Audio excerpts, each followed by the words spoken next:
ओम श्री परमात्मा नमः। मैं आचार्य हृदय अवस्थी आप सभी का शास्त्र चर्चा चैनल पर हार्दिक स्वागत करता हूं। परम पूज्य गुरु जी प्रातः स्मरणीय पंडित भगवत शरण शुक्ल, वेद मूर्ति, तपोनिष्ठ, गीता उपनिषद, पुराण, धर्मशास्त्र के विशेषज्ञ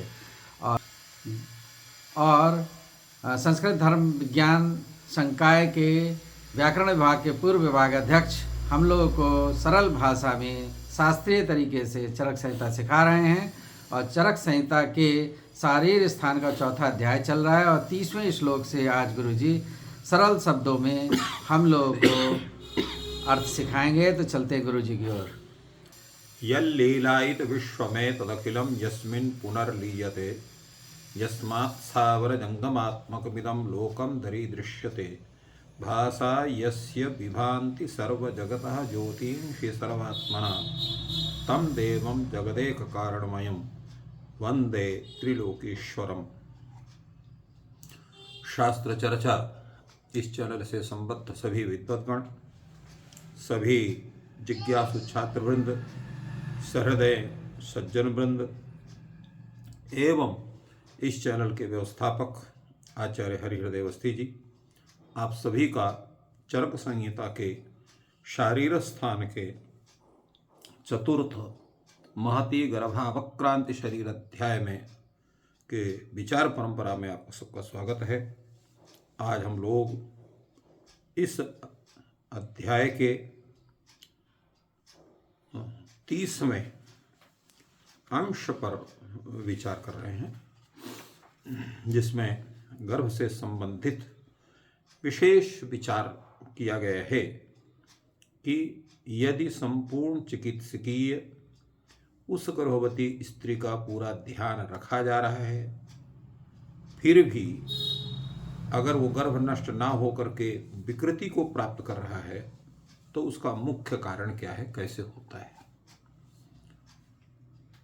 इसकी व्याख्या करते हुए कहते हैं, यतस्तु कात्स्येन अविनश्यन् विकृतिम आपद्यते तत् अनुव्याख्यास्यामः। अर्थात जो पूर्ण रूप से विनष्ट न होकर के विकृत को जो गर्भ प्राप्त हो रहा है उसके विषय में हम व्याख्या कर रहे हैं। ये कैसे होता है उस पर कहते हैं, यदा स्त्रियाः दोष प्रोक्तान्यासेन दोष प्रकोपणोक्तान्यासेवमानया दोषाः प्रकूपिताः शरीरम उपसर्पन्तः शोणित गर्भाशय उपपद्यन्ते। जब स्त्रियों के दोष प्रकोपण में जो उक्त जो हैं उन उक्त कथनों के आसेवन करने से जो दोष प्रकूपित हो जाते हैं और शरीर में जो फैल जाते हैं तो क्या करते हैं, वो शोणित गर्भाशय उपपद्यन्ते। अर्थात वह जो वातादि दोष हैं प्रकूपित होकर के वो जो है गर्भाशय और शोणित अर्थात डिंब, यहाँ पर शोणित शब्द का अर्थ डिंब लिखा गया, तो डिंब और गर्भाशय तक वो पहुंच जाते हैं। न च कात्स्येन शोणित गर्भाशय दूषयन्ति, किंतु वो पूर्ण रूप से दूषित नहीं करते हैं, कुछ उसको प्रभावित करते हैं। तदा इयम गर्भम लभते, तभी यह जो स्त्री है वो गर्भ धारण करती है। तदा तस्य गर्भस्य मातृजानाम अवयवानाम अन्यतमः अवयव विकृतिम आपद्यते, तब वह जो गर्भ है उसके जो मातृजन्य जो अवयव हैं उनमें अन्यतम जो अवयव है वो विकृति को प्राप्त करता है। अब वो विकृत उसमें एक प्राप्त अथवा अनेक प्राप्त करते हैं। तो यस्य यस्य अवयवस्य बीज भागे व दोषाः प्रकोपम आपद्यन्ते, तो उस गर्भ के जिस जिस अवयव के बीज या अथवा बीज का कोई अंश जो है वो दोष को के प्रकोप को प्राप्त करता है, तम अवयव विकृति में आविशति, तो इसलिए उस अवयव में विकृति प्राप्त होती है, सभी अवयव में नहीं होती है। यदा ही अस्याह शोणितम गर्भाशय बीज भाग प्रदोषम आपत्त्यते, जब उस स्त्री के गर्भ में जो है गर्भाशय का जो बीज भाग है और शोणित है, अगर जब वो प्रदुष्ट हो जाता है तदा वंध्याम जनयति, तब वह जो स्त्री है वंध्या, वंध्या शब्द का अर्थ है निष्फल अथवा अकर्मण्य संतति को वह जन्म देती है, अर्थात वंध्या पुत्र या स्त्री उत्पन्न होती है। यदा पुनः अस्याह शोणिते गर्भाशय बीज भागावयः प्रदोषम आपत्त्यते। अब यहाँ देखिए ध्यान देने लोग एक बात यह है कि जब शोणित में गर्भाशय बीज भाग प्रदोष को प्राप्त होगा तो वंध्या उत्पन्न होगी, और वही शोणित स्त्री के शोणित में गर्भाशय के बीज भाग का अवयव कश्चित अगर प्रदोष को उत्पाद होगा तो ऐसे में पूति प्रजाम जनयति, वह जो है पूति प्रजा का मतलब होता है असक्त अधमरा टाइप का वो जन्म वो प्राप्त करता है। यदा तो अस्या शोणिते गर्भाशय बीज भागा वयव स्त्रीकराणाम च शरीर बीज भागा नाम एक देशा प्रदोषम आपद्यते, अर्थात जब उस स्त्री के गर्भ में शोणित में गर्भाशय बीज भाग का अवयव, शोणित शब्द का जैसे पूर्व बताया गया डिंब बताया गया था, तो गर्भाशय बीज भाग का अवयव कौन सा अवयव, जो स्त्री संतान को उत्पन्न करने वाला है, उस शरीर बीज भाग का एक देश अर्थात एक अंश उसका प्रदोष को प्राप्त करता है। तदा तु स्त्रियाकृति भूयिष्ठम अस्त्रियम वार्ताम नाम जनयति ताम स्त्री व्यपदेशम आचक्षते। तो ऐसी अवस्था में होता क्या है कि वह जो संतान है वह स्त्रीलिंग संतति के पर्यायवाची होने के कारण यहाँ वो स्त्रीलिंग है, और इसके व्याख्यान में आचार्य जो है वो चक्रपाणी कोई विशेष बात को नहीं कहते हैं। तात्पर्य यह है कि वह जो स्त्री आकृति वाली होती है, परंतु स्त्री उसमें होता नहीं, उसका स्वरूप स्त्री जैसे होता है किंतु स्त्री वार्ता संज्ञक, उसका नाम वार्ता शब्द से यहाँ पर कहा गया है। संभवतः यह पारिभाषिक शब्द है जो है वो आयुर्वेद का, तो उसका स्त्री स्वरूप है, किंतु स्त्री का उसमें जो योग्यता होने चाहिए उसमें नहीं होती है। तो वार्ता संज्ञक संतान को जन्म देती है, उसको स्त्री के शोणित की विकृति कारण होने वाला वो जो रोग है वो उसको प्राप्त होता है। तो इस तरह से इस अंश में अर्थात 30वें अंश में ये विचार हुआ। अब जो है 31वें अंश पर जो विचार हो रहा है वो मुख्य विचार हो रहा है कि प्रकृति विकृत बीज का प्रभाव क्या होता है। एवं पुरुषस्य यदा बीजे बीज भाग प्रदोषम आपद्यते। ध्यान देने योग्य ये है कि जब भी गर्भ होता है तो स्त्री का शोणित अर्थात जिसको हम लोग रज कहते हैं और पुरुष का वीर दोनों को मिला करके गर्भ की स्थिति होती है। तो अभी जो दोष बतलाए गए हैं वो स्त्री के शोणित के विकृत होने पर होते हैं।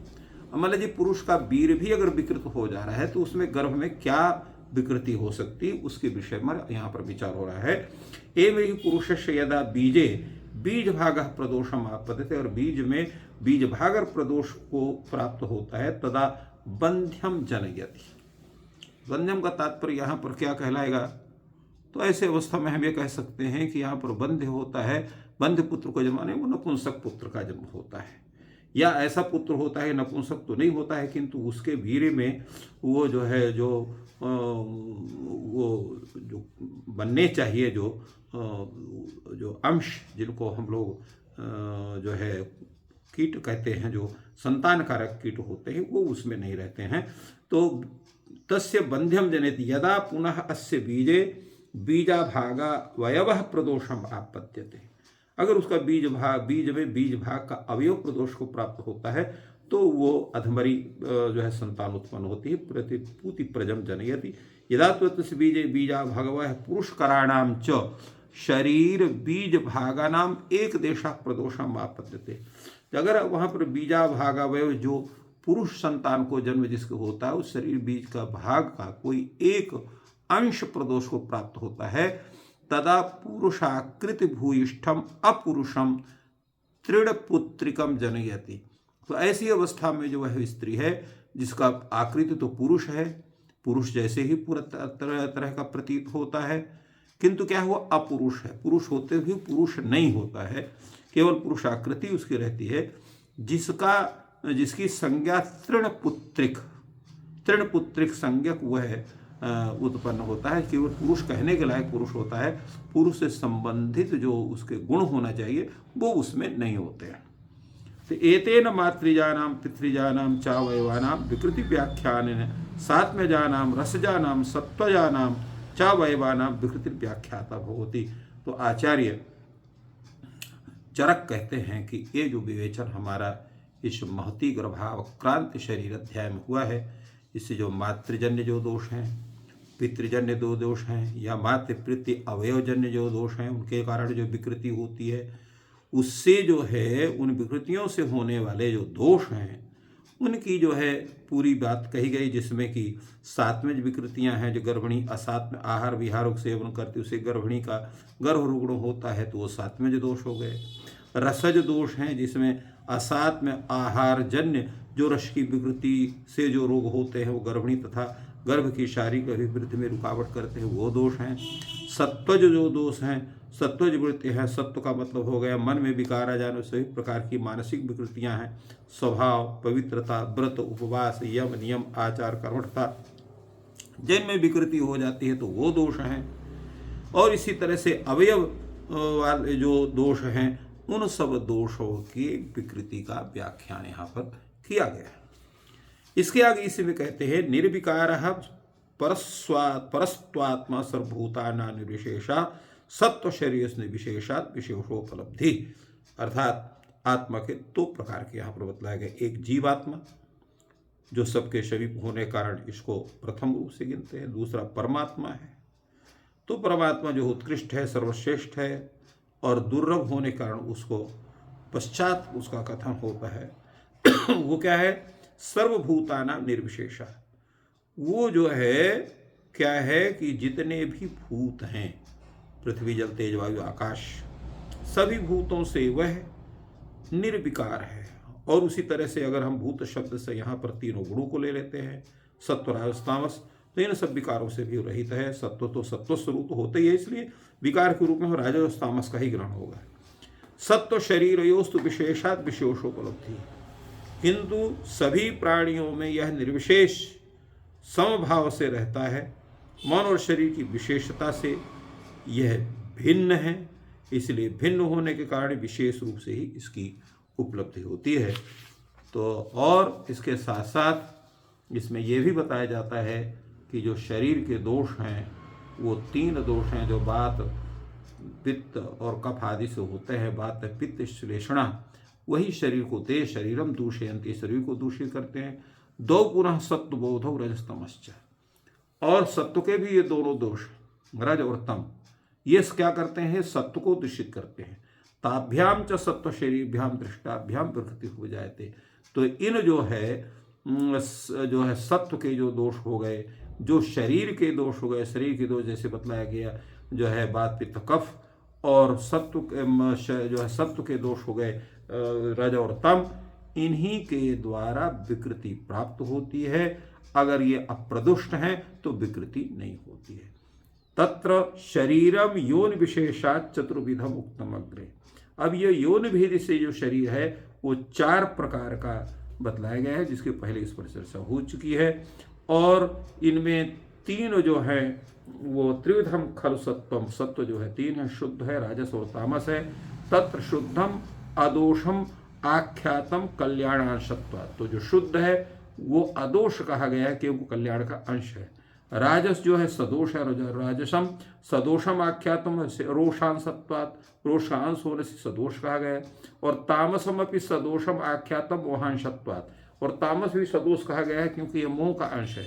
तेषाम त्रयाणम सत्वानाम एकैकस्य भेदा भ्रम परिसंख्यम, इसलिए तीनों में सत्वों में एक एक का जो भेदाग्र है वह जो है अपरिसंख्य है।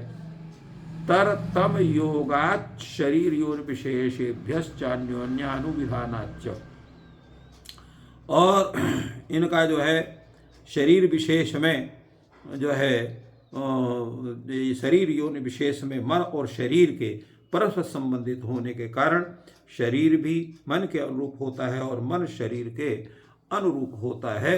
तो शरीर में सत्वम अनुमीयते, सत्वम ही शरीरम। इसे तस्मात् कदाचित् सत्वा भेदानुका भीर निर्देशेन निर्देशनार्थम अनुव्याख्यास्यामः। इसलिए मन के भेदों की समानशीलता के अनुसार निर्देश कर उदाहरण स्वरूप उक्त सत्व आदि भेदों की व्याख्या आगे की जाएगी। तो इस प्रकार गुरुजी ने 20-20 भाग अवयव आदि पर विवेचन किया। आपका दिन शुभ हो। धन्यवाद।